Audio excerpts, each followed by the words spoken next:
From Screen Junkies Studios in the heart of Los Angeles, this is Screen Junkies Movie Fights. Now your host, Andy Signore. Hello everybody and welcome to another episode of Movie Fights. This one's going to be a treat. I'm very excited. We have a lot of fun topics, including who should direct the Pokemon movie? What? What's the best film from the 1950s? Yeah, we're going classic film fight today. Who will be the standout character in Star Wars Rogue One, and a lot of other fun stuff, so stay tuned. You will not want to miss this.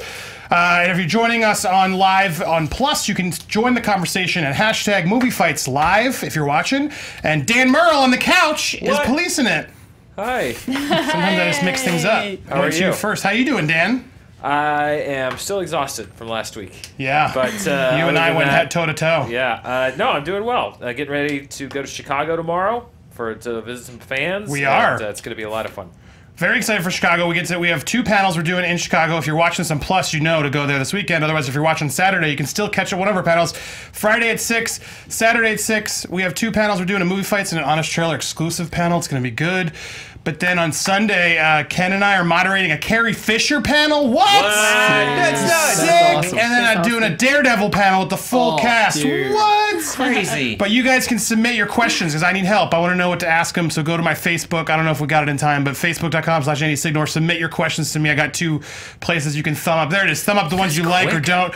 But make sure you go tell us because I need help knowing what to ask them because I'm nervous and who knows what's going to happen. But those are going to be two. Well, it's right? Dude, that's awesome. It's misspelled Facebook, but you know what you get there. Slash my name. Like right before we went, he was like, "This is what you got to put in." He did it. I'll give him. I'm not going to hate him on that because he did that one right. It's Facebook, right? His Seth Rogen pull was not good, but that was better. Anyway, very excited, and yeah, Dan, you film snob over there.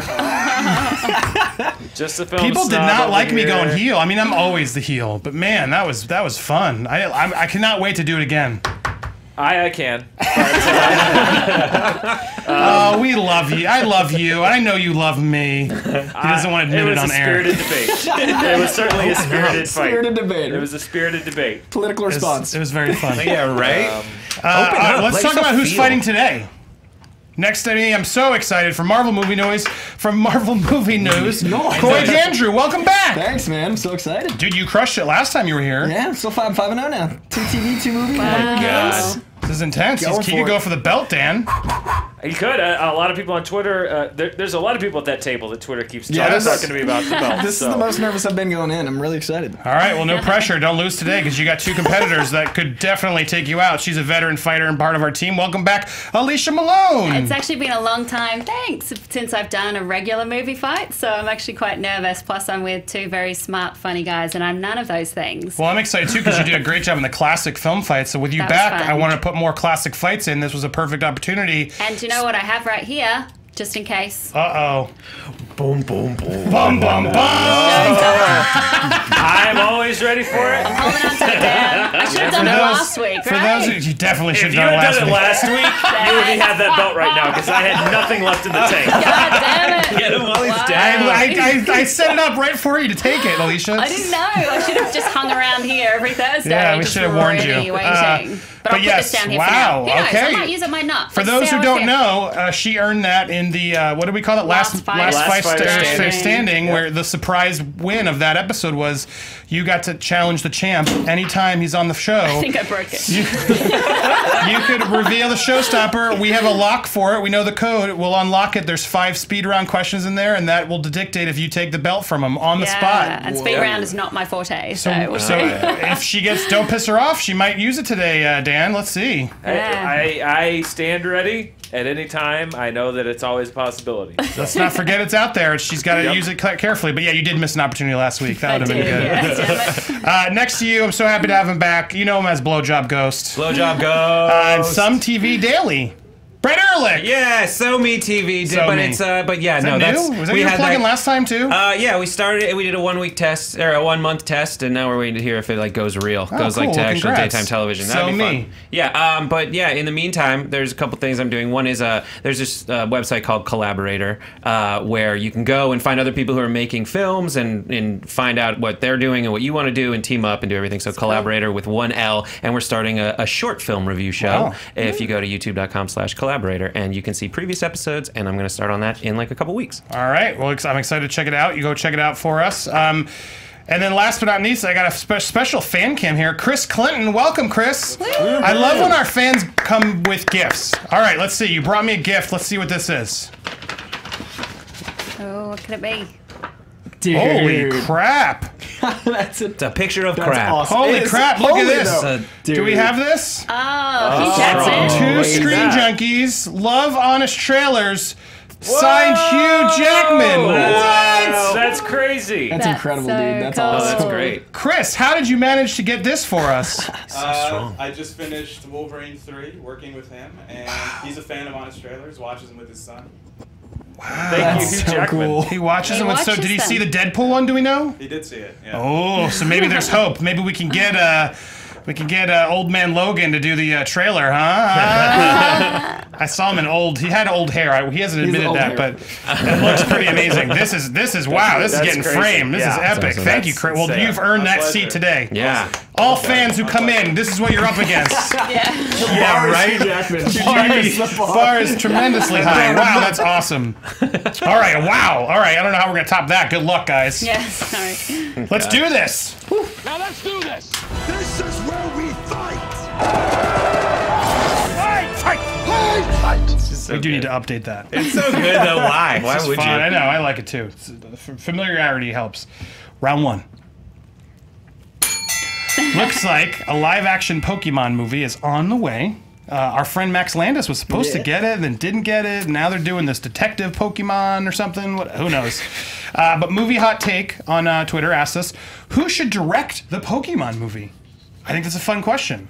Coy, we're starting with you. Who should direct the Pokemon Go? It's not a Pokemon Go movie, for the record. It's a Pokemon movie, live action. Who should direct? So since it's a detective movie, I thought the best man for the job is the king of neo-noir, Shane Black. I thought with his Kiss Kiss Bang Bang and the other guys, not only did he show how good he was at making a buddy movie work, but he also is incredible at making the neo-noir language work in film today. Now, with a Pokemon detective movie, you've got a very specific, very hard thing to do, because not only are you trying to appease Pokemon fans, you're trying to make a very hard genre work today. Now, he, I think, is one of the only men that has made the film neo-noir genre work to all audiences, like we saw with the other guys in Kiss Kiss Bang Bang, but he could also do a really cool thing where, like with Downey Jr. did in... Keep going. Explosion. Sorry. That's all your time. That's all your time. Sorry. No. So with Downey Jr. and Kiss Kiss Bang Bang, they have that amazing narrative aspect that a lot of noirs do, where they actually have him talk to camera, and you have him be your narrator. So I thought an amazing thing they could do, using Shane Black, using his comedy, using his sensibilities, is have Shane Black have Pikachu be our unlikely narrator, and have Pikachu be a gruff, old, worn down, and when you're in his head, you experience the movie as like, yeah, and that toots and blah blah blah, and you go through it, and then as you're outside the head, you get like the normal cute Pika Pika. So you've got a film that exemplifies all of his strengths and shows us that he can do another PG-13 film like he did with Iron Man 3, and gives us an opportunity to have a very strange, very unique, very special Pokemon film.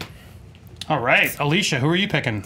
Well, because this is, like you said, a detective story, but it's also a mixture of live action and animation, I thought about one of the best detective movies of all time and one of the best movies to ever blend those two together, and that is, of course, Who Framed Roger Rabbit by Robert Zemeckis. And Zemeckis is a director who always pushes the boundaries visually. I mean, even The Walk, those scenes on top of the Twin Towers were incredible. But I just rewatched Who Framed Roger Rabbit recently, and it reminded me of how brilliant that film was, because it not only blended those elements together, it was a great comedy noir that also appealed to families and adults as well. So I would love to see him get back into that world, and I could imagine him do that with Detective Pikachu. All right, Brett. I thought through every director that has ever directed any movies. I went through all of them. How long did that take? It took literally forever. Okay. And then I came back in time and I was like, I'm going with someone who can really capture the campiness and ridiculousness of this movie and make sure that it is released in the format and in the venue that it most deserves. And that's why I chose Anthony C. Ferrante, who directed Sharknado. All of the Sharknadoes? All of them, including Sharknado, oh hell no, Sharknado 3. And the reason for this is because this yeah, let's start with just what we're doing here. Is it needs to be on Sci-Fi and it needs to be video on demand at the same time, and it needs to be campy and ridiculous because that's really all people are looking for in this Pokemon movie. And I'd like to afterwards go through everyone's selection and find out why I would love for your person to direct it. It's just not for a Pokemon movie, and that's the central aspect of this question. But I think that, you know, I just need this to be a Sharknado ridiculous camp film so that the people who are going being like, oh, I'm playing Pokemon Go now, and I remember the campy, ridiculous version that was the original Pokemon commercial or cartoons, and get that same thing out of it, and then go about their day without having to waste money. All right, guys, fight it out. So I think with Shane Black showing how well he directs children in The Nice Guys, plus how well he directs a very weird, disjointed timeline, he could cover all of the different Pokemon, and he could show the buddy duo of Ash and Pikachu really well. And like I said, but the director has to handle the tone, and the tone of Shane Black films is so unique. But the tone of Shane Black films is ultra-violent and Except Iron Man 3. R-rated. Iron Man 3, which he made $1.3 billion. But it's the weakest of his movies in terms of his style, and that's why people were so excited to see him back doing The Nice Guys. And The Nice Guys being R-rated was brilliant because it worked with his style. So I thought about Shane Black, but then I thought this movie, it will have to appeal to a wider audience. I know what you might personally want this film to do, but when you look at the writers they've already hired, you know, talent from Guardians of the Galaxy, plus you look at who's involved with Legendary Pictures. Legendary at the moment particularly are looking for Chinese market, and they want a very, very wide appeal. So it's going to have to appeal to more than just an R-rated film. Yeah, I hope it ends up like Warcraft. It did really well in China. It did really well in China, but it's not good, and that's the thing. And in Zemeckis, I think Abbott was able to use cartoons great, but Zemeckis is the laziest human in the world, it seems now, who has built a giant facility in Montecito and just wants people to come so he can sit down on his sofa in his house and let that moke happen. What was fantastic? Flight was Denzel Washington. But the last that's animated not Pokemon. film he did Polar Express and he did Beowulf. If we want to talk about, and he also did, I'm worried about that Zemeckis. Those two actually did a lot in terms of technology, in terms of You forgot Mars Needs Moms. Yeah, these are not movies like that. That's the demographic that we're looking at. We don't want the animated film to be like that. We want old Zemeckis, but he's not with us now. Like, he has good movies that have their moments, but his films aren't as strong as Red Rabbit is anymore. I think he has such a great style and such a great handle on directing these kind of movies that he could absolutely make a return to that. I think he did. I just don't know if he does. Shane Black would not be able to resist making it in Pokemon what it actually is, which is dogfighting. Where you capture these crazy things, and it would just reveal too much of like the inherent ridiculousness of this in a way that alienates its core audience versus someone like a Sharknado director who is a visionary in his time, who would really be able to present this as it was. I mean, the best version of a Pokemon movie is just to take this over so that it's hilarious and perfect to the people who grew up with it. Hollywood today, they want to make something with such a wide appeal, and Sharknado was great, but he's such a schlocky director. Yeah, which is what this needs to be. I think the most appeal director of the three is Shane Black because he shows he can not only. I hope that's a thing. Pikachu and Ash on Christmas all day. Detective Pikachu and Ash on Christmas is the movie I want to see. All right, as we're wrapping this up, I just haven't heard much knocking on his Sharknado pick. Do you guys have thoughts on that? I just feel like it's not a viable option because it's such a small demographic. This is a movie that needs to start multiple franchises. It's a movie that needs to be a broad audience, and it needs to appeal to children. Sharknado, that director hasn't shown that he can direct children, have a children-like audience that isn't cartoonish. We want it to be cartoonish in the right way, not the wrong way. So Sharknado, to me, doesn't seem like an option. That is the absolute wrong way to argue against it, because Sharknado did launch a multi-movie franchise, put sci-fi back on the map for what it is, and in a very awesome way that people actually love. Would go to Comic-Con, it's just all over the place. Yeah, I don't need them to. I'm talking about the best movie. If you want the biggest, schlocky, ridiculous, over-the-top blockbuster I want kids to adults to see Pokemon, and kids to adults go to the theater. They do their plan. Sharknado is so great because it's such a ridiculous concept. This one, that sounds like they're trying to ground it somewhat with the detective story that I just don't think he would be able to really unleash in the way he does with Sharknado. I want to see him do more crazy asylum films. That's what I want to see. Yeah, I think he belongs in that world, and I think Pokemon's not part of that world if they want it to go the direction that I think they're trying to go. Like you said, Legendary, make all the money, and to be universally appealed. All right, final thoughts, Brett. Go ahead. That was them. I think this is a far and away the best answer. Period. Thank you. Alicia? Robert Zemeckis, I think no matter what you think of his films recently, he has always pushed style visually. I think he could blend live action animation in such a brilliant way, and most importantly, make a broadly appealing film, and that's what's going to make the most money. Coy? I think the only director to make a neo-noir that's been broadly accepted in the last 10 years is Shane Black, and with his most recent movie showed he could direct kids, and with his last movie before that showed he could make a PG-13 movie appealing. Dan Murrell? Yes. Well, How are you doing over there? The Shane Black has been the director of 3 theatrical features: Kiss Kiss Bang Bang, Iron Man 3, and The Nice Guys. Written a lot more, but those are the 3 that he was directed. Robert Zemeckis produced Mars Needs Moms. He did not direct. Simon Wells directed that. Anthony C. Ferrante did indeed direct Sharknado 1 through 4. He also directed the producer of a little show called Interns of Field, Brett Leidick, in a movie Hansel and Gretel. Yes. So director, one of our Screen Junkies producers, who is now also a talented actor. Netflix, yeah. There, we put out the poll, but I will say informally, the pick that I see over and over on Twitter from people watching using hashtag #MovieFightsLive was Lord and Miller. Yeah, to take I thought over about that too. But as then the the detective director. thing, Yeah. I thought, And of course, we have the poll, which after you give your ruling, I will share with you those results. Based on the arguments, I thought, Brett, you did a good job actually defending why they did launch a franchise, and Zemeckis' lazy CGI was great. And Coy, you gave a good argument, but then you yourself you gave in and admitted that Iron Man 3 wasn't that great, whether you realized it or not. And I thought between that and the thoughts that Alicia had, it's just not his style. And you want crazy asylum movies to be more crazy than this is going to be. Alicia gets the point. Yeah, it's a good compromise. I didn't feel very confident in that You're good though. one. I just wanted to throw myself. Dan, what on. did they say on the polls?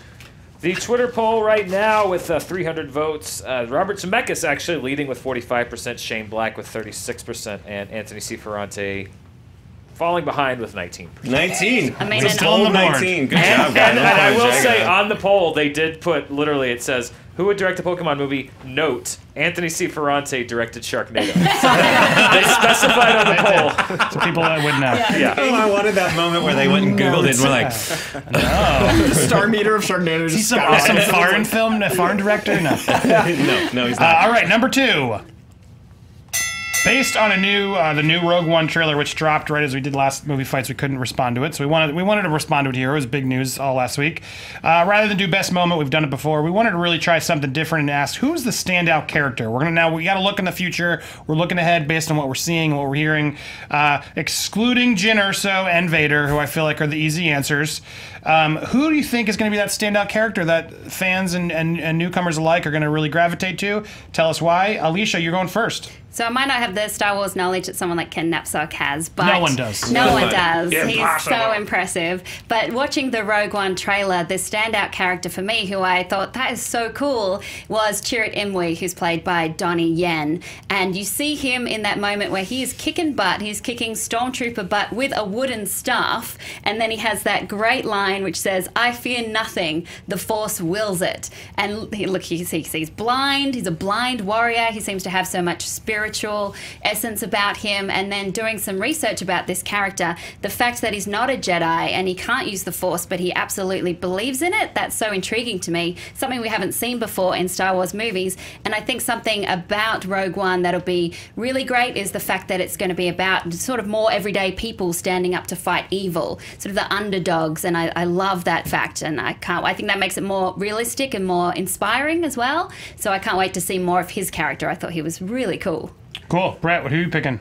His buddy. His best buddy. His right hand, Baze Malbus. I don't know how to say it because I've only read it, because we are all working off of, as we said before, 2.5 minutes of information here. But there he is. There he is. This guy's awesome. This guy is Chewbacca who can talk but with more guns. The central idea of this guy is he doesn't believe in the Force. His whole home is being taken over, and written more hidden guns than he has guns you can see. Not to mention the part of the movie trailer where he looks at a walker and then pulls out a bazooka-like thing, shoots it in the eye, and brings it down. I think the raw firepower and the Han Solo-esque, I'm just gonna use a blaster, is what's gonna endear this guy. Not to mention the sidekicks are really the ones that people gravitate toward in these movies, I think. The R2-D2 who's sitting right here. He's the R2-D2 Rest who in can peace. talk and shoot people with many guns. Coy, who are you picking? Speaking of R2-D2, I picked K2SO as my choice. I thought that robot stole every scene he was in. I thought it was interesting that they made a robot that was nostalgic to C-3PO, but was completely different. This robot is a machine made to kill, so we have a machine that has our human innate fear of robots taking over us, while having the voice of Alan Tudyk, who's always charming. So he has the soft-spokenness of C-3PO, the body type of C-3PO, so we have the nostalgia feelings like we did with BB-8, like to parallel R2-D2, but in a completely different droid. This guy literally, his one line as he comes out and he says that, The captain says, "You're a friend, I will not kill you." That moment in the trailer was so much for me, and it said so much about his character that I was more curious about a droid than any of the humans in the film, and I didn't feel that way about droids in the old film. I'm not as big an R2 fan or a C-3PO fan. This droid in 2.5 minutes sold me on being unique, being special, being something we haven't seen in Star Wars before, and he's gonna sell 200 million toys. That guy is gonna sell all the items, and that's what these movies are sometimes about. But he's ugly. He's boring looking.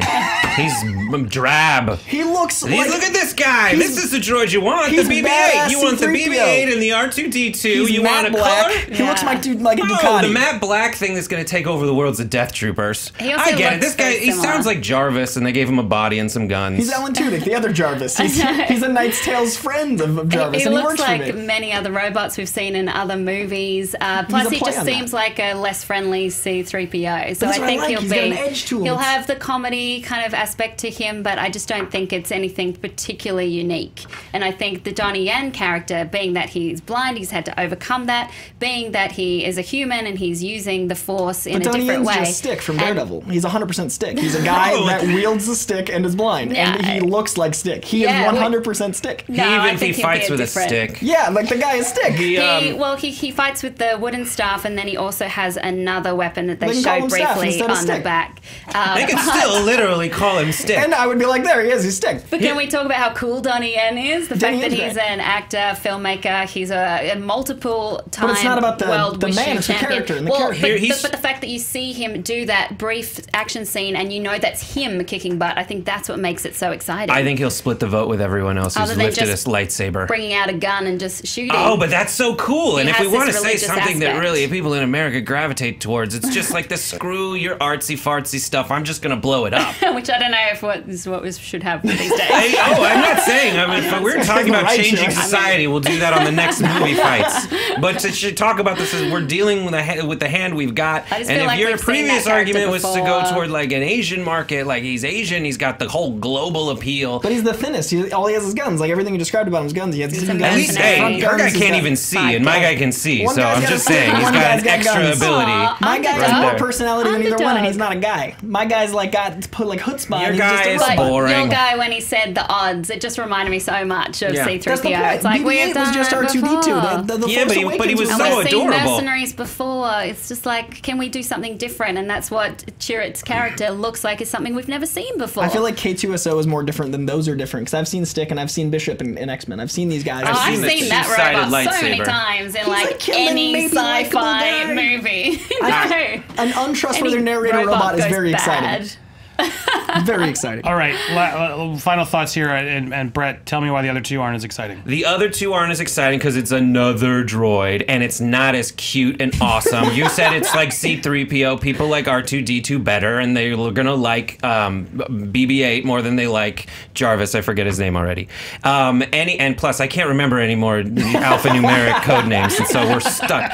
This guy is like, he's the sidekick, which we like. That's the R2-D2, the Chewbacca. He's got the guns, and I think that's just like he's fighting. He's got the nobility. He's fighting to protect the people of his, or to avenge the people of his fallen planet. And he's the guy who then has that appeal of Indiana Jones when the other guy's swinging the sword around, and he just picks out the gun and shoots him, and that's super badass. And then your guy, and that's your guy is the guy I just shot in the face. Well, I think that moment that you mentioned from Indiana Jones works so well because it's such a shock moment, and I can imagine your character having that first moment where he shoots someone. You're like, whoa, this is serious. This guy has guns. But after that, it just becomes a thing that he does, and I think it's so easy to bring out a gun and shoot someone in this world rather than using the Force, even though you don't have the Force, you're not the Jedi, to fight stormtroopers with a wooden staff or whatever he has on hand. I think that's interesting, the fact that he has to overcome blindness. I think it's a great underdog story. Plus, he just seems very calm, spiritual, like a monk of sorts, and I think that's great. Whereas I just feel like we've seen this kind of robot before. I'm not that excited for it. Coy, last Droid, thoughts. sorry.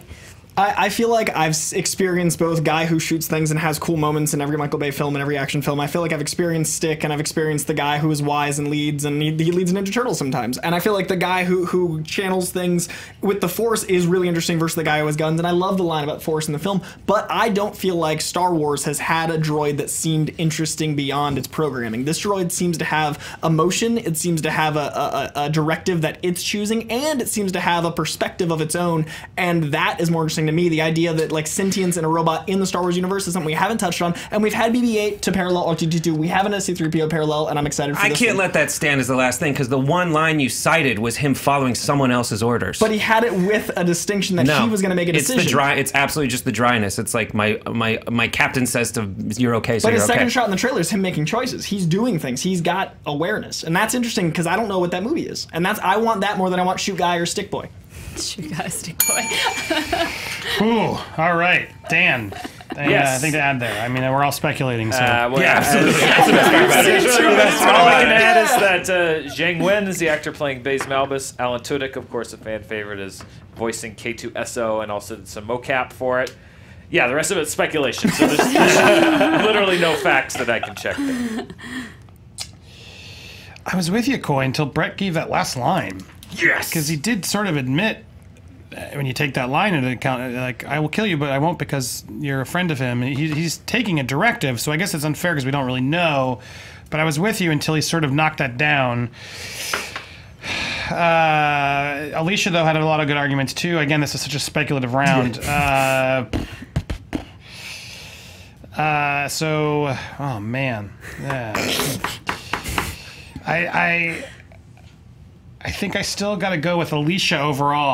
I think I was very close, and while you knocked it out, I thought Alicia still had stronger points about how it's fun to see this Jedi who isn't a Jedi overcome all the diversity has to go. And you just sort of cancel each other out, so Alicia gets the point. Copy. Good. 2-0. Coy, looks like we're the underdogs right now. Twitter voted 49% for K2SO. They're all excited for all of I them. appreciate you, Twitter. Brett is consistently capturing about a fifth of the Twitter votes. Good. Good statistic. I don't believe those polls. Chris, how you doing on the couch? What did you think of that round? I agree with you. Yeah, I think Alicia had the best Some strong argument. stuff there. The other two were close, but then you both sort of almost fought each other out. It was a tough round. All right, let's see what happens here in number 3. I know this one's going to be good. In honor of the just-announced Holmes and Watson movie starring Will Ferrell and John C. Reilly, we want you guys to pitch a better project. These two are funny together. Let's see them in something fun together, right? Yes. So you guys are going to have some fun here. Pitch us the ideal dream scenario for John C. Reilly and Will Ferrell. And Brett, you're leading us off. Okay. We're going to go back in time to the greatest one. I don't know which one's the greatest story ever told. I had to go to Catholic school, but it's Jesus, the story of Jesus. These two most irreverent human beings are going to take on one of the most revered figures in history and controversial. And is this a story about whether Jesus was the son of God or not? No, that's not what it is. This is going to be two dads fighting over a son. This is God, played by Will Ferrell. The son is Zac Efron. And the God is like totally that guy that swoops in and is like, hey, let me take care of that for you, blah, blah, blah, come into the family business. And then John C. Reilly is poor Joseph, the father, the Mary's husband, who's just trying to be like, come be a carpenter, I don't know, do the right thing. And then they just face off, and poor John C. Reilly, who plays the best, like, beaten down dog, cannot compete at all with Will Ferrell as God. And then I can see the name of the movie in the marquee. Jesus with his two dads, and it's called My Two Dads. There it is. Killing it. No, that's it. No Paul Reiser, though. No Paul Reiser, probably Paul Rudd. You can't keep him out. And then you can imagine all of the disciples and whatnot, and the buddies played by all the people you want to be in that movie. All right. Coy. So I thought that with the current surge of VR technology, it'd be cool to play around with that idea. And I thought it'd be cool to have a movie with these two childhood friends that grow up together and never really grow out of childhood. These are two men that live in their mother's respective basements, and they've been friends forever, and they peruse Craigslist looking for odd jobs, and they find one for VR tech, and they're like, that seems like a good free gig. So they go, they try on this VR, and at that exact moment, aliens invade the Earth. Now, these aliens think that Will Ferrell and John C. Reilly are the two smartest men on earth because they're being studied and they're doing these amazing things, they're dealing with technology. So they summon up these two to be abducted to represent us as a people. The entire second act of the film takes place in space, where John C. Reilly and Will Ferrell are thinking they're in a VR game, but they're actually being studied by aliens and probed and figured out, and they're just dealing with it because that's life. And then in the third act, we discover that they are in fact the last stand against the world being destroyed, and they are the last people to judge us, and this film is called Intelligent Life. And we can have the presidents on Earth, or we can have the aliens voiced by cameos. We can have people discussing how we're going to save us. It's a high concept, broad comedy, starring them two as they do best. It's Step Brothers in space. I'd see both of these so far. So, Alicia, you got some tough act to follow. Let's hear what you got. Well, my favorite pairing of John C. Reilly and Will Ferrell is Talladega Nights, Ballad of Ricky Bobby. And I have to say I'm a sucker for any time Will Ferrell plays a sportsman, because I just loved what he does. And I love when these two are friends and then they become rivals, which is probably similar to what we're all kind of pitching. But I've been watching a lot of Olympics, so I think I was thinking about that. And I thought of, it's called The King of Ping, and it's about two childhood friends. They've been friends for a long time, and they met each other while in the world of competitive table tennis. And they've been best friends. They've always supported each other. But then it comes down to the Olympic trials, and there's only one position left for the Team USA. And so the tables are turned. Yeah, that could be the tagline, and then the friends become rivals in order to find this this final spot. That's what I came up with. Yeah, Balls of Fury, though. Balls of Fury, having to go hard. Balls of Fury. I think that it's all of ours are kind of similar to other movies. Yeah, that's a good point. I mean, Will Ferrell does recycle things. I just think that with sports movies, it's deteriorating returns. Every time he comes back, it feels a little weaker. And I feel like with that problem, like, I don't know if having year one with the Jesus stuff, that failed really hard. And then Stepdads did decent. Like, I feel like Step Brothers is the one that got Harold stronger. Ramis too soon.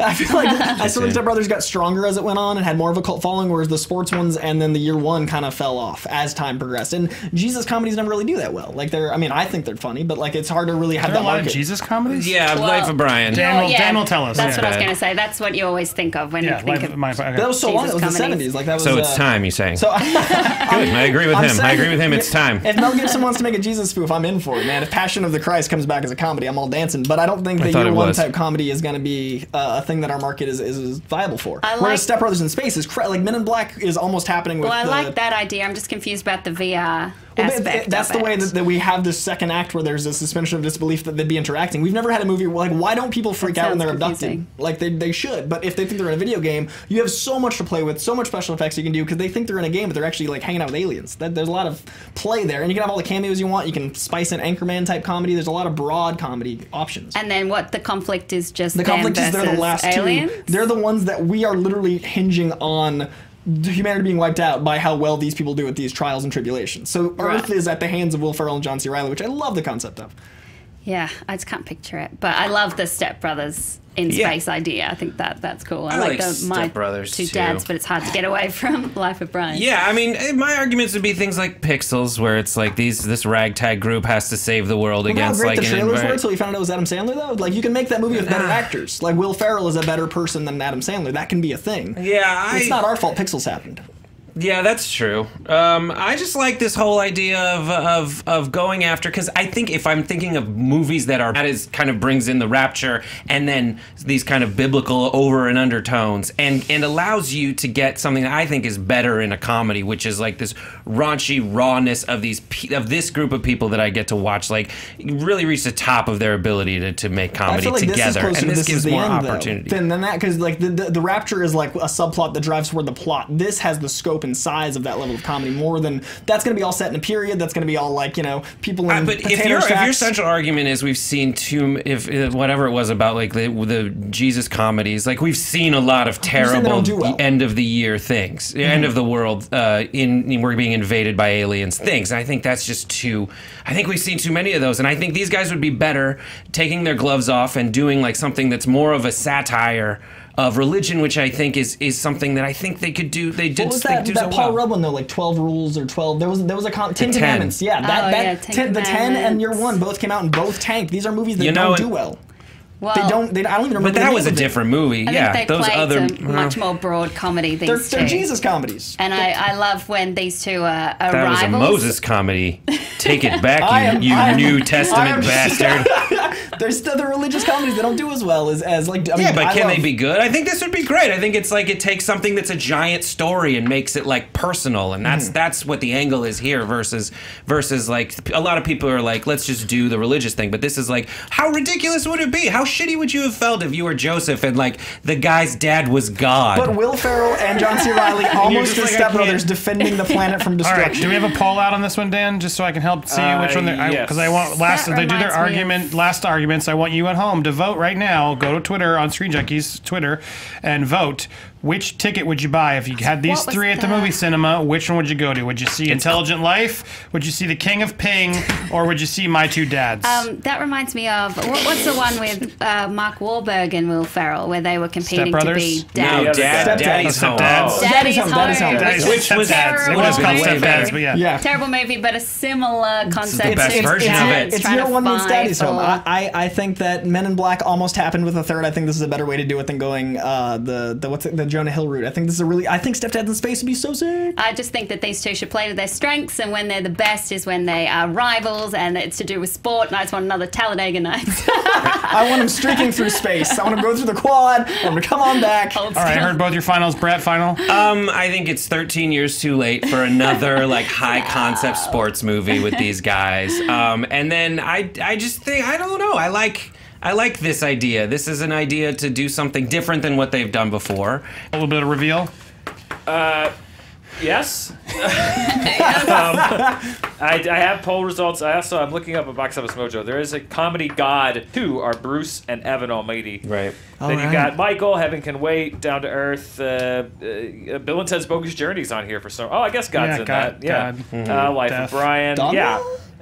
Jesus Yeah, comedies, so- not as many. Life of Brian. There's some Jesus bits in History of the World Part 1. Right. And even Many more dramatic Jesus movies. than Yeah. All right, Time. before we reveal the poll, Chris, you're a viewer here. Which ticket would you buy your movie to? I think we're due another religious comedy. Yes. I think. All right, what does the poll say, Dan? Right now, Jesus. It's on the poll. Is Jesus' Two Dads is leading at 52%. Intelligent Life at 28%. The King of Ping at 20%. Yeah, I think they both knocked you out with King of Ping just because we've seen it before, Sorry. and it came Yeah, down no, between I know. Intelligent Life and My Two Dads, and I think and I'm leaning towards both because I like Step Brothers in Space, but I think you created a better rivalry, which is where they do excel, and so I got to agree with all the audience and go, Brett gets the point. Yes, that was a close. I'd watch your movie though. I would watch. Yeah. I was like, I'm not gonna not You had watch sold any of me on these the movies. rivalry of what they do then in space. Yeah, it would have but- been there, but he had a stronger rivalry, so I, I think like that's both of ultimately what those, did and it. I'm I not would good like at pitching. To note for a younger That was audience. very good. Go ahead, Dan, what? The Paul Reiser reference that Andy made earlier for our younger audience, which I barely remember this. My Two Dads was a sitcom in Yep. the 80s. Kind of a messed up premise. Two men inherit a daughter from a they're woman who not dies gay, of all right? cancer. Who she doesn't know which of them is her father. Yes, they both interesting- take her in. Interesting premise. The 80s were very interesting. You had Hey. alien sitcoms. You had Yeah, everything. Small Wonder. Come Small on, we had a Wonder, lot of weird. Alf. We need more weird. Well, Son of Zorn looks like a weird thing. Yeah, I just saw the first like billboard for Looks that funny. today. All right, round 4. Guys, Ben-Hur's coming back to theaters. Who cares, right? Screw that movie. I don't want to see that movie. Whatever. Let's talk about the original Ben-Hur, which is way more iconic, way better film, and should be the one we all go see this weekend instead of the wretched new one. Stay home and watch a DVD of that. But in honor of Ben-Hur, the original, because screw the remake, 1959's Ben-Hur, we're going to do a classic film fight. Jonathan Peck asked us this on Twitter. What is the best film of the 1950s? So that's a big era to pick from. There's a lot of classic movies, and if you guys don't know, we're going to educate you on 3 fantastic movies. I don't know how the hell I'm going to judge this. Yeah, jeez. But let's see what happens. Coy, you're up first. What's the best film of the 50s? I think the best film of the 50s is the one that when I think of the 50s, I think of the imagery from this film and I think of Rebel Without a Cause. I think that James Dean became James Dean during this film. I think that people watch this film and experience what the 50s felt like. I think not only did this movie redefine the 50s for every decade, it redefined cool for all time. This movie, when you think of cool and masculinity and strength and like a boy becoming a man and what it feels like to rebel against a cause, you think of this film. When you think of James Dean, he had three movies, really. And this is the one people think of. This man's face is all over the world. He's one of the most iconic faces in the world, and it's because of this film. That was 70 years ago. This is a man who has left his mark because of one film, and the film has incredible acting, incredible directing, moments that you remember forever. The Griffith Park knife fight is still one of the best fights of all time. That was before technology really had a place to do. Like, it's just so perfect for the time, and it's been remodeled and remade so much, and it, I think, is the best film of the 50s because it did so much for the time, and that still holds true today. Alicia. Well, I'm going with a film that is an absolute classic, something so good that it's been copied multiple times, and that's Akira Kurosawa's Seven Samurai, which came out in Japan in 1954. It came out here in the US in 1956, and it is one of the best films of all time, both listed here on the best films of all time, the Western world, also listed in Japan as one of the best Japanese movies of all time. It is the action epic, 3.5 hours long, but it uses the time so well, and the thing that I love about each of the characters, it's so balanced well. You get to know each of the characters. They have their own very special set of skills. Then when it comes to the action scenes, I mean, Kurosawa was so innovative when it came to camera techniques and editing techniques to make these action scenes feel gritty, feel realistic, and there was so much at stake because you felt like anyone could die at any time. And then when you talk about how influential it is, I mean, it was directly remade in The Magnificent Seven, which again is coming again, another remake this year in a new Magnificent Seven, which shows just how pervasive this story is and how it still works. And then when you think of any movie that has this group of people with special skills who come together for a greater cause, I mean, like Fast Five even, Ocean's 11, Bug's Life, Dirty Dozen, there's so many of them, and that was pioneered with Kurosawa's movie Seven Samurai, and it's a film that still holds up today. I mean, it's a long film, takes a lot of patience, but if you go in it and you experience it, that I think a lot of people, if they watch it today, wouldn't realize how original it was because it's been copied so much. But it still stands up as the one of the best movies of all time, and definitely the best movie of the 50s. Whew, Brett, you're up next. I hate musicals so much until I rewatch them. That's why my favorite movie of the 50s, the best movie of the 50s, is Singin' in the Rain. This movie put out so many hot singles. It is essentially the 1989 of films in that everything's a hot single. I did that to be topical, that reference. And it's just so amazing. This is a movie that's not only got like so many iconic moments that you remember when you think about movies. It also is just an ode to the filmmaking process and how weird it is and crazy, and how at the end of it, what you take away is just this magical escape. That's what movies are for. And then the singles that you have are like Good Morning, Singing in the Rain, Make 'Em Laugh. It just keeps going and going. It's such an amazing experience. And I was like, ugh, I know Singing in the Rain's good. I don't want to watch it right now because I'll get so I was on the top of the world because of how it made me feel. And so, yeah, I'd say this is musicals at its best in an era that put out a whole ton of them. And that's why this is, not to mention Roger Ebert called it the most fun movie. It definitely is. Oh, case closed. Most fun, Mic drop. On my notes, it just says Roger Ebert fun. I don't remember. That's why I kicked out. But I just have fun dash right. Roger Ebert. So there you go. It's written down. All right, guys. Yeah, I don't know how you. Let's hear it. But how do you? Here's what I don't want to hear. I know why all your movies are great. Yeah. So I need a little bit more of why is it better than the other two? Okay. What we got to do on this show. You watch movies to give yourself a feeling, and the feeling that I have after watching Singing in the Rain is a much better feeling than I have after watching those two. Is it a glorious feeling? It's what a glorious feeling. It's like when I watch movies, I want to identify with a character, and I think James Dean identifies every boy going through adolescence, every kid that's ever in turmoil, everyone in a non-Hot Topic way. Like the Hot Topic flavor is so no, but it's the opposite. Like, it's go rewatch that movie, and it's just like there's Tim Burton's angst and there's James Dean's angst. James Dean made angst sexy, and I love that. Actually, Marlon Brando did that a couple of years before. Yeah. But I think in James The Wild Dean did it One, better. it was the same. When you talk about masculinity, when you talk about the reveling of the time, Marlon Brando did that so well. And James Dean became iconic because of this film, but it hasn't aged well. You watch it again now, and I think it doesn't quite hold up as good as it was back then. Whereas Seven Samurai has something so strong that it's just been copied time and time and time again. again. If I was choosing favorite movie of the 50s, I would go for Rear Window, but I'll definitely put Singing in the Rain up there. Above Seven Samurai. You're right. It's better than Seven Samurai. Because it's a favorite film, because it's fun, and it does give you that warm, fuzzy feeling inside, and it's often what I call like an entry-level classic. If people want to get into classics, but they're not sure, I say watch Singing in the Rain, because everybody loves it. It's a crowd pleaser. But we're talking about the best film, and the film that still is talked about today, and that's why Seven Samurai remains. So you're saying you have to teach people how to like your movie. Got it. No, it's still films, enjoyable. Ask JT. He loves Kurosawa. But watching a film Samurai. implies like a rewatchability factor, and I can't rewatch Seven Samurai often. Really? I can't just be like, because one, the runtime, the pacing, it's got a lot of things that make it very much a period of its time, and I think that's important. But it's also, when I say best film, it's something that I need to be able to just put on, experience, and get something new out of it. I get something new from Seven Samurai all the time, because as you grow to learn more about film or appreciate directors in a different way, or as you grow as a person, then you start to look into it. I get that with Just James Dean. Every time watch the framing, watch the editing. It's so incredibly made. It's a masterpiece. As I mature, I understand his character more, and I understand the rebelling. I understand like why the choices There's were made. rebels in Seven Samurai. It's just if he had a cause, I'd be able to identify with it. That's just that cause.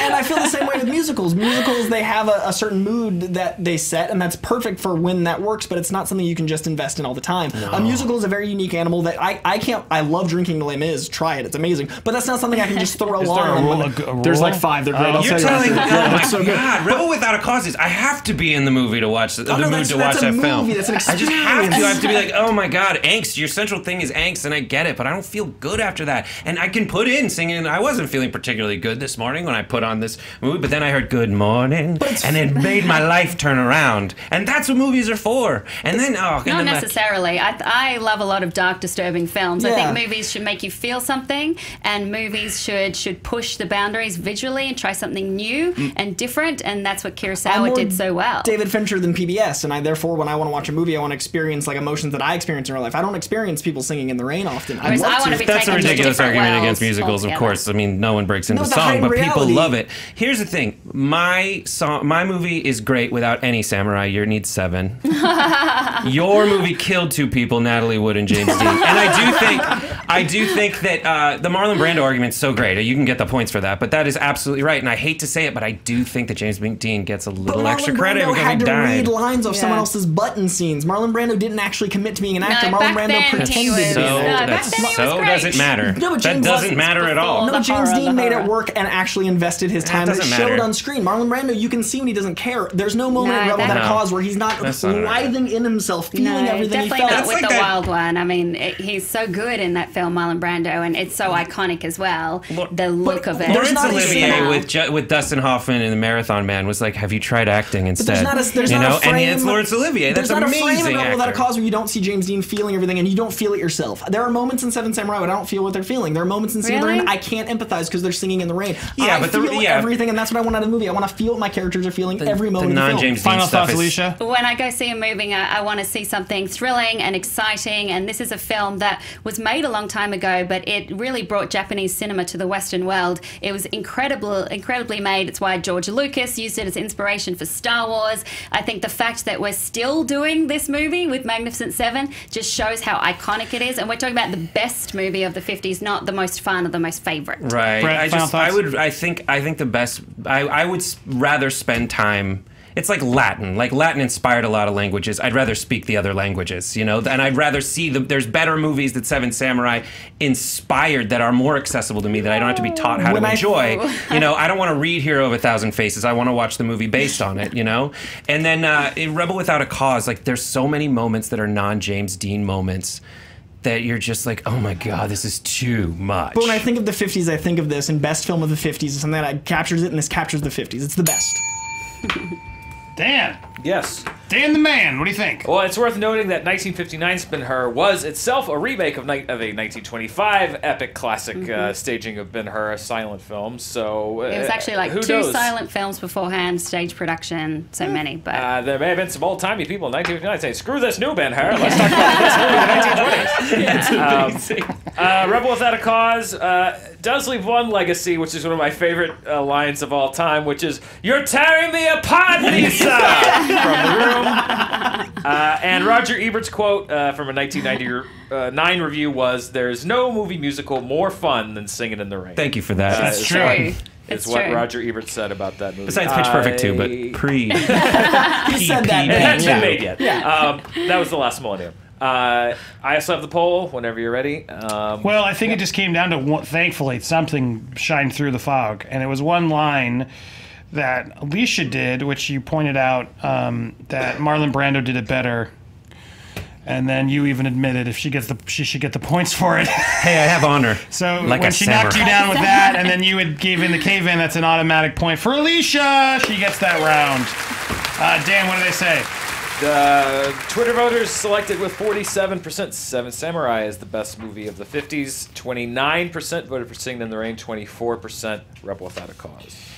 Ooh, all Seven right, Samurai is real good. It's real good. they're all good films. real good. They're all good Singing in films. the Rain. Yeah, they're all amazing films. They're all And good I think films. You got to get hard. Put each other in each other. You put it in both. Yeah, it is good. Yeah. All right, so here's where we stand. Alicia's got 3 points. She's definitely going to the speed round. Damn it. Now, Brett, you can either get another point, or Coy, you got to get on the board, and then we'll have a tiebreaker here. So you got to get this. All right. Round 5. Here we go. Fun film fan question. I don't have the fans info, but thank you, fan. We missed your tweet. This is from sorry, I read it. Fun film fan question from our own Lon Harris. Lon. Thank you, Lon. Kudos. This one came from him, and this was a fun one we wanted to ask, just completely randomly. What's the best non-horror film from a horror movie director? So it has to be a known horror director who then went on to make a non-horror film. There's a lot of choices here, surprisingly. But Alicia, we'll start with you. Pick who's your horror director, and what was the non-horror film that surprised you? It's a good question. My horror director is David Cronenberg, who is very well known for films like The Fly and Videodrome. I love Videodrome, body horror films. And the film that I'm picking is Eastern Promises, because with A History of Violence, he started to show how he was getting away from the horror films, but then with Eastern Promises, it absolutely solidified what he could do. This is a British-Russian Godfather gangster movie. It's unlike anything that he had done before. Viggo Mortensen is incredible in this film. It has such an incredible plot twist as well, which I, of course, won't spoil for anyone. It won Best Film at the Toronto Film Festival, an Oscar nomination for Viggo Mortensen. The thing that I love about this film, it's a violent movie with no guns, and also the performances and the characters are so strong and so well developed that it is something different from the other films that he's done. And I think you can make the argument between History of Violence versus Eastern Promises, but for me, Eastern Promises just gets slightly above History of Violence because of the characters involved and the realism too. All right, Brett, what are you picking? I'm picking Big Trouble in Little China. I don't know if you guys know, this is a shirt that Jack Burton always used to wear. So here's a film that is just so much fun and really it's thoroughly enjoyable. You don't see, you're not afraid your wiener's gonna get cut off like some movies on this list. Spoiler alert. Spoiler alert. And yeah, this is a movie that I was in it's people are bringing it back. It's got a resurgence right now. It is one of those rare films that's able to both laud and kind of pick apart the genre that it's part of so thoroughly all the way through. Ali Young's in it. He's one of everybody's favorite henchmen. And you get some people playing over-the-top characters. Again, this is similar to my argument for Singing in the Rain, which is it's just so thoroughly enjoyable. It gives you an escape when you go into a movie theater, and to see John Carpenter bring all the things that he brought to his other films into this in a way that's visually dazzling, super fun, and it's like watching an epic in this little tiny underground area in Chinatown. Coy, what's your pick? Sam Raimi is known as a man who does amazing B films. He did Evil Dead. Sam Raimi has a very unique style in his own, and for him to transfer out of that, I didn't know what to expect, especially with my favorite comic character of all time. I picked Spider-Man 2. Spider-Man 2 has lived on the best comic films list for years with good reason. This is a film that not only transcended the horror genre for Sam Raimi, it transcended the superhero genre. It transcended genres in general. This is a movie that's melodramatic, that has crazy action set pieces, that has B horror movie moments. The Dr. Octopus octopus stuff with John Landis, the crazy moments of like pure Evil Dead wonkiness that somehow work in this film is unique to this film in itself. It has moments where every single character has an arc, every single lead character you're invested in. This is a movie that the villain and the hero are as important to you, and they hadn't done that in this genre yet. Spider-Man 2 has lived on as one of the best superhero films, if not the best superhero film, through this insane bubble of superhero films we're living in now, and that came from a director who, before Spider-Man, we'd really only known as being not a one-trick pony, but a very specific pony.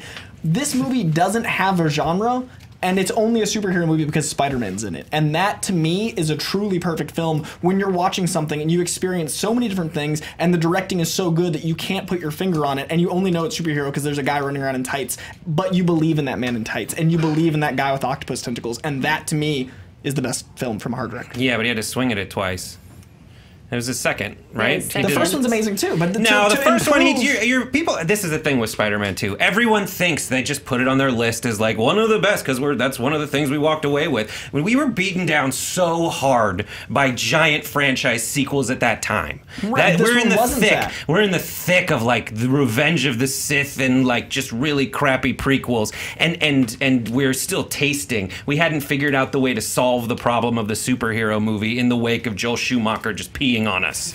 So why is that? This is all positive to me. The fact that they did that in this time is great. But it's like fine, and he didn't make some of the mistakes that he made in the first one with like stupid masks and everything. Better than the first one is great anytime, much less in a time where we are in sequelitis. I think that's giving him credit. That's a point on my. But that's him doing the thing. Wait, so look, so it's like going out with people who are less hot than you and being like, oh, just so I can get attention. No, it's finding a hot girl in a bunch of not so hot girls. Yeah, that's mean. I can't believe you got so personal there. No, I think that's sexist. This movie found a way to beat all of the tropes that it was living in. This movie, and it survived because of that. This movie got out of the black leather X-Men world that it was living in and did it better, and has survived 20 years of superhero Everything movies. else is better than it now. All the Marvel things, I think, are way better. I think that the movies now are always setting up the next one. Spider-Man 2 was its own thing. It had the movie before it, but it didn't live to have the movie next to it. It wasn't serialized. It was its own animal, and it's still one of the best villains in Marvel. To this day, they always have the same type villain. This guy you cared about. When he died, you were invested in Doc Ock, and that was because of Sam Raimi, and that was because of his experience with horror films that he translated to this one. Well, nobody did that. Alicia, go ahead. Well, Big Trouble in Little China is fun. I love the premise, but I think that where it falls down is with the characters. It doesn't really work fully as it should. And when you're talking about John Carpenter, if you wanted to pick his best non-horror film, I would go with Starman. Starman is so great. That movie terrified me. It was so good, though. I just saw that come back in your brain. Like, absolutely. No, it's so good. It turned out to be some kind of big lizard. I rewatched it recently, and it still holds up. I loved it. Yeah. I absolutely love Starman. Spider-Man 2 is harder to argue against, except say I've never actually understood the critical love for this movie. Maybe I have to rewatch it again, but I never connected to Doc Ock. It's Stockholm Syndrome. I know that, it got great reviews. It's an evolution on a character, and it's its own movie while being serialized. You know, that's so hard to do, to have a sequel that's also... Spider-Man 2. It's Empire Strikes Back. It made characters continue on while being better. It's not nearly as good. You know, it's not nearly as good as... I'm not saying it's as good. I'm saying it's that in the story. Like, it's able to carry on stories that had started, and I like Eastern Promises, but it's not a movie I ever revisit and have a strong memory of. It didn't leave a mark on me. Well, it didn't do... God, it left a mark on me. God, what a great movie that is. Yeah, and I think when you look at David Cronenberg's best films overall, not just his best non-horror films, like Eastern Promises is up there. Absolutely. So that's why I chose that one. I love how you wrote PP scene down. I wrote PP scene. When I think back on Eastern Promises, I'm like... PP scene. Yeah, I like it. I like Eastern Promises. It's the best movie I've ever seen in the world. Oh. I don't know. I just... Scoreboard. Jeez. All right. Well, Coy's not out. I stand by my opinion that even your boy Ebert said it's a real movie, full-blooded and smart, with qualities even for those who have no idea who Stan Lee is. It's a superhero movie for people who don't go to superhero movies, and those who do, it's the one they've been yearning for. This movie was made for everyone. It made people that wanted it happy. It made people that didn't know they wanted it happy, and it made moms in Idaho that didn't know who Spider-Man was happy. Those two movies didn't do that. This movie superseded every genre and the horror genre, and it made Sam Raimi a credible force and got him so much money. You're describing a movie that's not that one. Like, When's the last time you watched Spider-Man 2? It's been a while. It's amazing. If you know what Yeah, superhero but movies it's are not- today and never you go like, back and let's do experience that, It's pretty good. Alicia, I see a little bit more from you about why Spider-Man 2 isn't as good as Eastern Promises. I know you're not as familiar, but Yeah, I need to hear I'm something. not as familiar with that movie, but the one that leaves a mark in my mind is the first Spider-Man. So I think if you were arguing the first Spider-Man because it was the first time that we'd seen Sam Raimi out of the horror genre, and that was really surprising, I thought that would have been a stronger argument. Spider-Man 2 gets a lot of critical love. It's one I need to revisit, but I don't know if it's the best movie of Sam Raimi's non-horror movies. it was the villain hero having the same amount of heart. That was the beauty of it. It's like what Daredevil did. It gave you two protagonists, and then you had to decide who was yours. You're selling it That's so well. Yeah, those beautiful to writers me. were awesome. The director made that work because you can't empathize if you're not following the direction of the film. If you don't care about how he shot it, how he made the character work, how he did all that, then you're not invested. The Here's the villain thing. has to matter just as much. I was like, didn't care I about- love Big Trouble in Little China. I feel like, I saw Eastern Promises on this list, and I was like, oh crap, I really Yeah. did like that. That is like a thoroughly dark, awesome, Chilling. unexpected like take on a mob movie. Not to mention like that, and that's the thing is like the pee-pee scene is like one of the best things in the world because it makes you, I don't know, as a dude, I felt super vulnerable when I watched it. Yeah. Like I was like, that is the most vulnerable I've ever seen anyone in a fight scene. Yeah. And I thought that, and no fight scene has ever made me feel like that. And that's why I'm like, Stirring Big Trouble in it Little back. China is fun, and I really love that movie. I just like. You're doing really a like better Eastern job than Promises. I did with Eastern Promises. Thank you. Final thought, Coy. I feel as if in a film genre that was convoluted, as you said, that was in sequelitis, that was doing all the wrong things at the time, in a time where people didn't trust superhero movies to be good because of Joel Schumacher, this movie had every right to fail, especially being a sequel, and that's why I chose it over the first one. And that it was so good and that it lasted 20 years shows that it's the best film from a horror. Oh, this one's tough. Dan? Anything to add? Ugh. It's always that one round you just want to. You wanna get in there, right? Oh, I want to fight so bad. I'm with you on that one. I'm with you on that one. Coy did coin a phrase. One of my favorite new phrases. Like, you're not a one-trick pony. You're just a very specific pony. I literally wrote that down. I wanted you to ask, is that the same thing as a one-trick pony? A very specific You pony. have many tricks, but you're very specific on Do your a lot of One of tricks. Very specific pony. I got that. I got I that. thought it played. I did write that down. I forgot. I didn't want to interrupt, but I'm so glad you brought that very up. specific pony. Again, this is a very much a round based on a matter of opinion. I can't really weigh in factually on a lot. I have the poll that was put out, of course, on our Twitter page. But yeah, this is a. Here's where very I difficult stand, round. because there's sort of this unwritten rule when a player sort of sides with another fighter that they get the point. But in this one, I feel like Coy really was fighting a fair fight and had said some really strong arguments, and I think you two just were not as familiar with his film. And I think Alicia admitted at the end of you're fighting better for her. So it's hard for me to then just give Alicia the point just because Brett just gave in at the end. So Brett, you're definitely out. Thank you. I still think Alicia gave a strong point. So it became down between Alicia and Coy. And I just think they're underestimating that film. I think you set it up fairly. And I think you just did a better job explaining why that film was so different and challenging for him. And the fact that it was a sequel. And opinion aside, like I just think they're being unfair. It is a strong, really strong movie. So I got to go Coy. Yeah, I agree. You was good arguing there. You're most passionate about it, and I think even though they both sort of teamed up in a way, it I still love it. I gotta be didn't feel honest. as strong. I was just trying to keep you out of the finals. Like palms are sweaty, man. That's why I had to go. I sensed already. if you were that smart, because I was like, is he just doing this Yeah, to not I have saw Coy that fight? happen. There was like an eye contact. I was Because like, then at least oh, they get no. the fight tricky. I just But that's thought, why yeah, that you're rule right. isn't actually a written rule. It doesn't just some. Coy just put everything into did. it. I It was You so did. good. I heard it. You great. it was a strong argument. Coy's still in it. So that means we go to a tie. We haven't had a tiebreaker in quite a while. This means What was the poll? Yeah, what was the poll? The poll was 60% now voted for Spider-Man 2, 29% backed Big Trouble in Little China, 11% voted for Eastern Promise. It's a good movie, Watch though. More Eastern people should watch Promises. it. Yeah, What for happened sure. with Big Trouble in Little China, I was just embarrassed of how much I like it. Like I'm thinking through things. I'm like, No, it's they did great. China. You're It's picking kind fun of with racist. this. All right, we have a tiebreaker here. God. You got this is just for Coy and Brett. It's not for points. It's just for a pass into the final round. It's a broad one. Here we go. Best movie featuring John Travolta. Grease. The best movie featuring John Travolta is Face Off. Hey. That was the Who first knows? movie I thought of. It was really Pulp funny that I was like, Fiction? tick, tick, tick, tick. I'm going to keep going. Hey, you never know on this show. Okay, Grease versus Face Off. You'll have 20 seconds, Coy, since you went first. Whenever you start talking, the time will begin.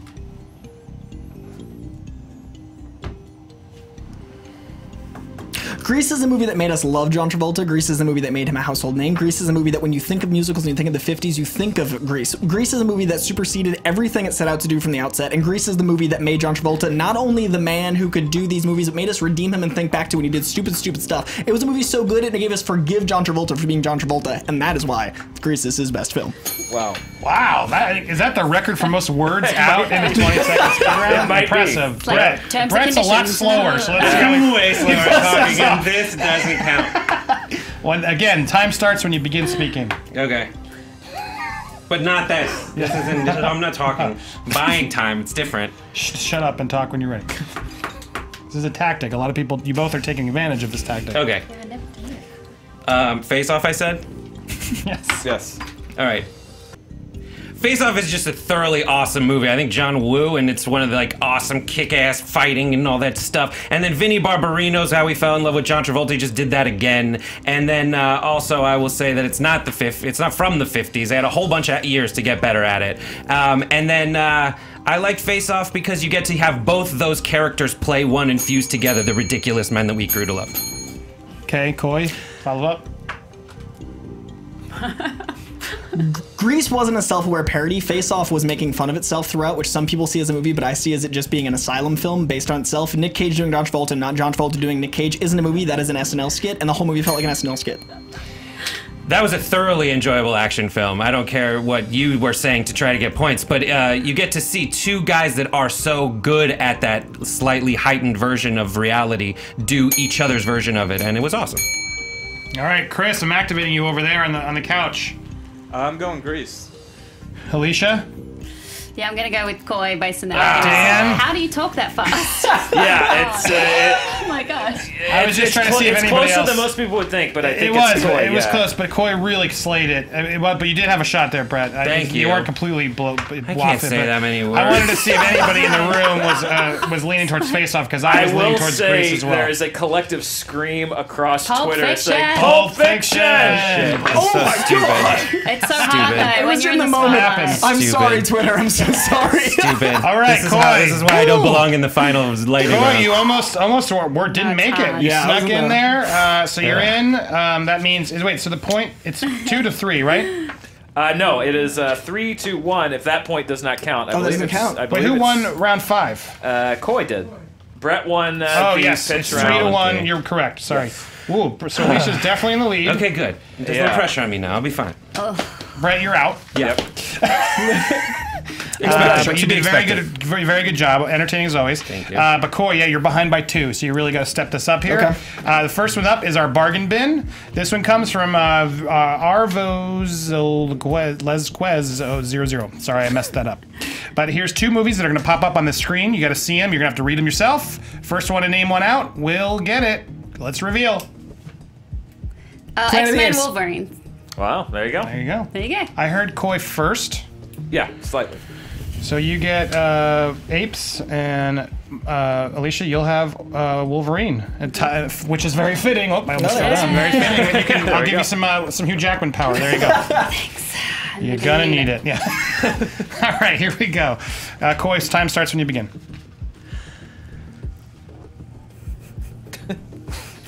Truly taking advantage of that tactic. Planet of the Apes is forgettable. The worst thing about X-Men Origins Wolverine is that it is so insulting to the source material. They had to use an entire universe to fix the film. They had to fix the timeline. They had to change what movies are to make that movie acceptable in the world. The movie is so bad that it is a black hole in the source material of Marvel Comics. It is an aberration. It is a zit on the face of film, and it hurts society that it exists. Planet of the Apes just didn't happen. It's just a thing that we made new movies of, and nobody really cares. Mark Wahlberg went out in a great career.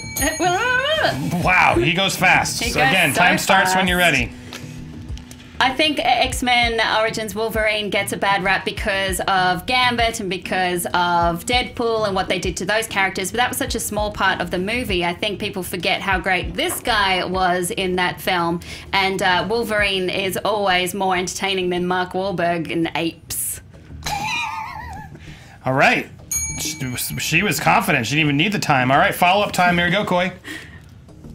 one man does not a good movie make, so the fact that he was watchable doesn't mean that it's okay. And he was in another film, which the Wolverine was good and that was still watchable, but that doesn't mean this film's okay. Deadpool hurt and they had to fix it. Gambit, what was that? This movie does not exist in a timeline. You say Planet of the Apes is forgettable? No way. It's one of the worst movies of all time. And Tim Burton, such a terrible movie, such a black mark on his filmography. Mark Wahlberg, who shows such promise, he was not great in that movie. It's a terrible remake. Ooh, that one's tough. Brett, what do you think? You did a really great job in that first point. But the whole idea of, like, at least there's Hugh Jackman in the movie kind of got me.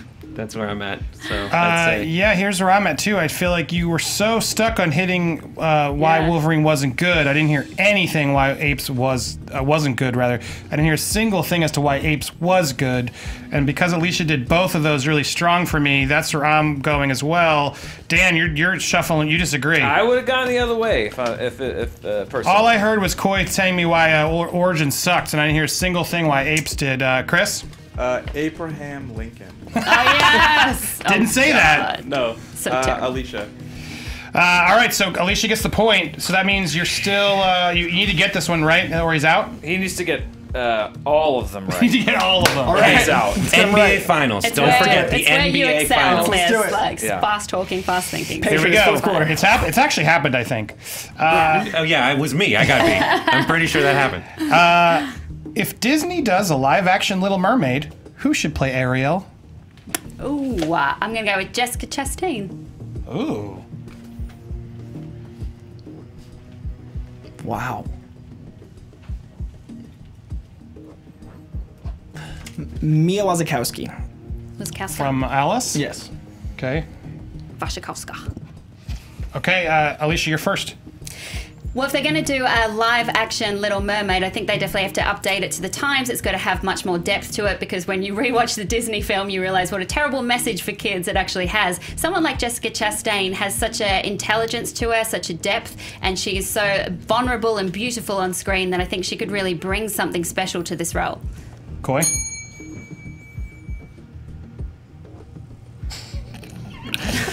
In everything she's in, she's always the highlight of the film, and I think Mia Wasikowska has this ethereal face that really belongs in the water, that she has this emotionality that connects, so even in the scenes where she doesn't speak, she can translate that to the world, and her being a mermaid just draws from her beauty and her natural, ethereal, supernatural way of being. She hasn't had the chance to be in a movie worth her, and this would be the opportunity to make us understand why she's in all these films, and I think she's perfect for Ariel, too. Okay. Alicia, follow up.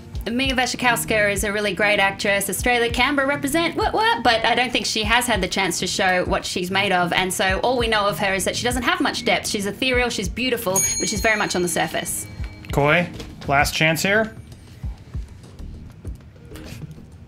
Jessica Chastain showed us in Drive that she couldn't carry a film, much less a supporting role, much less a leading role, and I think that to go forward, she could not be Little Mermaid, and she's not the right type for the film. She doesn't look like what that movie needs to be. She needs to be a very specific type of beauty and relatable. Red hair, but she wasn't in Drive. Yep.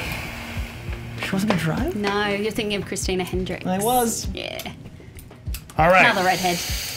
Chris, on the couch. Based on the arguments. Based on the argument, I'm gonna go Alicia with Jessica Chastain. A little old, but works. Yeah, I was waiting for a little old, and then you did get it in there a little bit. She's not the tone, but you did get Drive wrong. So if you hadn't gotten Drive wrong, but I still think you had a stronger argument. I'm going to go Coy. Brett. Yeah. I'm not gonna. Bad at speed. Yes, even the yeah, I'll defer to you guys. Yeah. Dan, you get the power this time. Wow, this is difficult. The age thing. I think that there could have been some things. Just like it depends on how they're going to take the story. So I said tone. Yeah. I meant tone. her. Yeah. I got Alicia. I think had that. Alicia wins the game. Yay. Oh. Wow.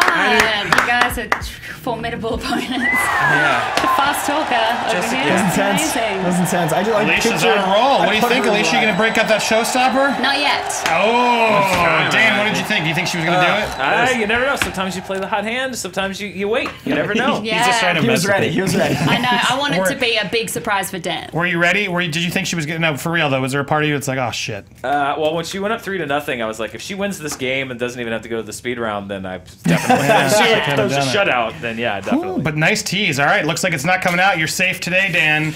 Unless she's doing it. No, she's So tough. great game, very fun. Let's give a shout out to all of our amazing players today. Coy Jandreau over at Marvel Good game. Movie Great News. game. Congrats, man. That was a really tight. Still, your was first tough. loss. First but loss. That was so impressive. That's how you lose. Yeah, you, no, you I'm went happy out strong. Happy to lose the fight. Anything else you'd like to plug? Marvel Movie News, and then if you guys are in LA, I'm doing our 3rd year of Rocky Horror Hipster Show, which is a hell of a ride. The weekend of Halloween, and it usually sells out in the first 4 minutes, which is awesome in LA for a live theater to sell out. So if you want to see a crazy reimagination of Rocky Horror by way of hipsters, come join us. Wow. Don't want to miss that. Alicia Malone, the Red Fury, you got the win. Phew, that was really hard. It was fun to be back doing a regular movie fights. 2 amazing opponents. Can't wait to use the showstopper. And if you want to see more of me, I've got my own YouTube, which is Movies on My Jam. I do a video every week.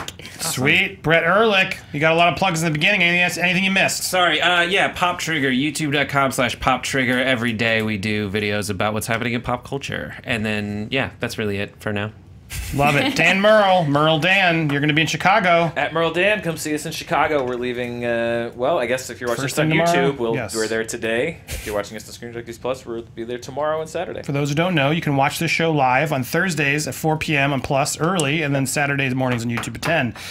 Chris Clinton, wow, thank you so much for this amazing gift, and thank you, Hugh Jackman. I'm sure he's watching. I'm sure he made it this far. He's not a busy guy, right?